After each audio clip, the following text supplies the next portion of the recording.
তো হ্যালো বন্ধুরা, আজকে আমার মা বানাবে দই রুই। তোমরা দই কাতলা তো সবাই খেয়েছো, দই রুইটা কে কে খেয়েছো জানিও। দই রুই করার জন্য প্রথমে রুই মাছটাকে কেটে ধুয়ে নুন হলুদ মাখিয়ে নেবো। তারপর মাছগুলোকে ভেজে নেবো ভালো মতন। ভাজতে ভাজতে ততক্ষণ আদা রসুন জিরে টমেটোটাকে পেস্ট করে নেবো। পেস্ট করার পর একটা কড়াইতে তেল দিয়ে আলুটাকে ভেজে নেবো। তো এটার মধ্যে তোমরা আলু দিলে দিতেও পারো, না দিলে নাও দিতে পারো। তারপরে তেজপাতা এলাচ দারচিনি দিয়ে ওটাকে একটুখানি ভেজে তার মধ্যে পেঁয়াজ কুচি লঙ্কা কুচিটাও দিয়ে দেবো। দেওয়া হলে একটু নাড়াচাড়া করে তার মধ্যে সামান্য পরিমাণে একটু নুন, সামান্য পরিমাণে একটু চিনি,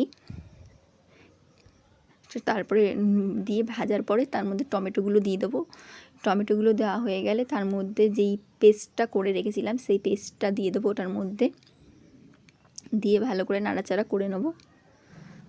তারপরে আমি মাকে বলছিলাম, মা এই গরমে রান্না করতে কেমন লাগছে। মা তখনই হেসে দিয়েছে, দেখতেই পাচ্ছ তোমরা সবাই। তারপরে নাড়াচাড়া করার পরে ওটার মধ্যে একটু লঙ্কার গুঁড়ো, তোমরা যেই পরিমাণে লঙ্কার গুঁড়ো দেবে ঝাল, তারপরে হলুদ গুঁড়ো দিয়ে একটু নাড়াচাড়া করে তার মধ্যে সামান্য পরিমাণে জল দেবো কষানোর জন্য। ওটাকে যখন কষে আসবে ভালো মতন একটু, তারপরে আলুগুলোকে দিয়ে দেবো আমরা। আলুগুলোকে দিয়ে ভালো করে নাড়াচাড়া করে নেব। তারপরে সামান্য পরিমাণ একটু জল দিয়ে ভালো মতন ওটাকে কষাবো। তারপরে টক দইটা যেটা দেবো সেটাকে ফেটিয়ে নেবো ভালো মতন। ফেটিয়ে পুরো 100 গ্রামই দইটা আমি দিয়েছি, পুরোটাই দিয়েছে মা, দেখলাম আমি পুরো 100 গ্রাম দইটাই লেগেছে এটার মধ্যে।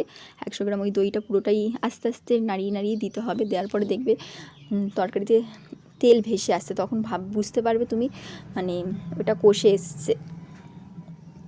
তখন তোমরা যেই পরিমাণে ঝোল রাখবে সেই পরিমাণে জলটা দিয়ে দেবে।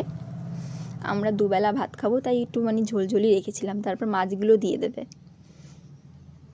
যতক্ষণ তরকারিটা ফুটছে ততক্ষণে তোমরা আমার ভিডিওটা একটা লাইক কমেন্ট, আর ফেসবুক থেকে দেখলে ফলো, আর যদি ইউটিউব থেকে দেখো তাহলে একটা সাবস্ক্রাইব করে দেবে আমার চ্যানেলটাকে।